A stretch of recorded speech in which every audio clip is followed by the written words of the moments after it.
About him. Look at it. This is the latest. Look at him. Here he goes again. Well, you know what here he goes again means? He's doing what he said he was going to do. He promised you he was going to do these things, and he walked into office week one, and that's exactly what he's doing. And he's saying, y'all do something about it. And when you try to do something about it, he's going to say, look at them now. Now they're concerned about these issues. Were they talking about that during the campaign? Hell no. That's really it. Once more, Stephen A. Smith and Bill Maher are attacking their own party for deviating from the people they claim to represent. What are those habits exactly? Let's look into it. The Democrats up. Trump is cool now. He's not just the most powerful guy in the world and just made himself like the richest. He's actually kind of at 78. Yes. I mean, rappers like him. The left's ongoing struggle to connect with everyday Americans has left many longtime Democratic voters feeling abandoned and politically adrift. What used to be the party's strongest foundation, ordinary working-class citizens, now feels neglected. Instead of championing the daily concerns of families dealing with rising prices, unsafe neighborhoods, and uncertainty about the future, party leaders have become consumed by identity politics, endless regulations, and elite priorities. Under the current administration, those problems have only deepened. Inflation has hit record highs, border issues have intensified, and crime has crept into communities that once felt safe. Yet instead of focusing on real solutions, many leaders appear more interested in virtue signaling online than addressing what's happening on the ground. The gap between promises and reality has widened dramatically. Calls for unity have given way to frustration and division. For countless Americans, the message is clear. Their voices aren't being heard, and their everyday struggles, from job insecurity to surging rent, are being brushed aside. Disappointment slowly turned into fatigue, and fatigue turned into separation. Now, a growing number of Americans are ready to seek leadership beyond the party that once claimed to stand for them. The man was impeached twice. He was convicted on 34 felony counts. And the American people still said, he's closer to normal than what we see. Exactly. Left. That's what they're saying. He's closer to normal. Why? Because something that pertains, when you talk about the transgender community, for example, and you're talking about issues that pertain to less than 1% of the population, the Democratic Party came across as if that was a priority more so than the other issues. And so he comes into office. Now you're talking about childbirth, citizenship, and what have you. He knows that's not going to pass the mustard, but he knows that he made that promise. So when he shows up week one on Capitol Hill and he says, this is what we're going to do through an executive order, even though it's going to be shot down through the courts and what have you, he's saying, I kept my promise. A lot of other things that he's going to point to that he's going to try to do, I kept my promise. Though I don't think the GOP is attempting to erode democracy, Bill Maher may no longer have faith in the Democrats. I can understand why Ma is upset. Though political tensions are high and hatred is overflowing on both sides, the fundamental values of our country remain sound whether you like it or not. A democracy is not in jeopardy here. It is stubbornly strong. Ma also appeared to overlook that. At the left, and you say, what promises did you keep?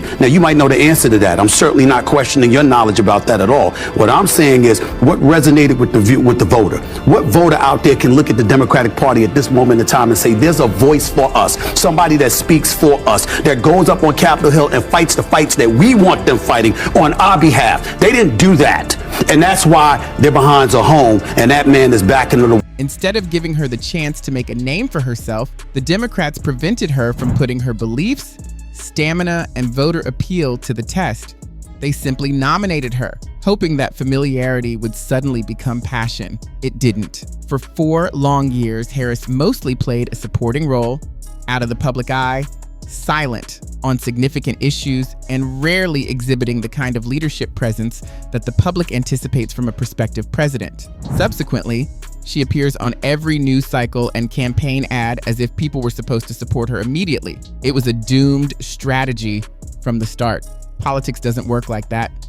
Someone who is little known by the public cannot be the center of a movement. The Democrats needed a method to get aroused quickly. Talking about him. Look at it. This is the latest. Look at him. Here he goes again. Well, you know what here he goes again means? He's doing what he said he was going to do. He promised you he was going to do these things, and he walked into office week one, and that's exactly what he's doing. And he's saying, y'all do something about it. And when you try to do something about it, he's going to say, look at them now. Now they're concerned about these issues. Were they talking about that during the campaign? Hell no. That's really... Yes, That I'm was gonna be the not follow-up. mad, Yeah. one, Yeah. because when I see, especially in the aftermath of the election, some of the things that transpired with the Democratic Party, you know, in an effort to manipulate the election and the vote, it really ticked me off. When you hear people talking about practical things, and then I saw folks on the left basically trying to guilt me into voting for you, it bothered me. I might have ended up voting for Kamala Harris because I didn't like how Trump acts. But what I didn't do was call him a racist. I didn't call him a Nazi. I knew Trump before he ran for president. Democrats, because my issues, democracy, the environment, have no protectors now. Because you blew the election, I have nobody standing up for the two issues that are my issues. Which is? Democracy and the environment, my two most important issues. Those are not priorities in the new administration. No champion in Washington. They have the courts, they have the House and the Senate, and you totally left me unguarded. Did you discuss the economy enough? No. You could have discussed the border, because unlike Obama, who was quote unquote the deporter in chief, according to the Republicans, because he deported more immigrants than Trump did. According to not just Republicans, but Democrats. There are Democrats who call He them that. deported more immigrants than Trump, which means he just didn't talk about it. But he office, and day one, you sign an executive order that opens the border, and you let more than 12 million immigrants cross the border illegally, and you don't think that's going to be... In reality, the Biden administration managed to undo much of the border control progress that had been made under previous leadership, even rolling back measures established during Obama's tenure. By allowing more than 2 million illegal crossings, the system quickly spiraled into chaos. Because so many of these migrants were neither properly vetted nor monitored, a chain reaction followed. Underground markets began to thrive, feeding into drug trafficking, human smuggling, and other criminal enterprises now affecting major U.S. cities. Communities that once felt secure are facing rising crime rates and overwhelmed social services struggling to keep up. This isn't just a policy misstep, it's a national security breakdown that could have been prevented. Borders exist for a reason, and laws are meant to protect citizens, not be treated as suggestions. The administration's leniency wasn't seen as compassion, it was seen as negligence. And the results speak for themselves. At the end of the day, the cost of this political recklessness falls squarely on the shoulders of everyday Americans.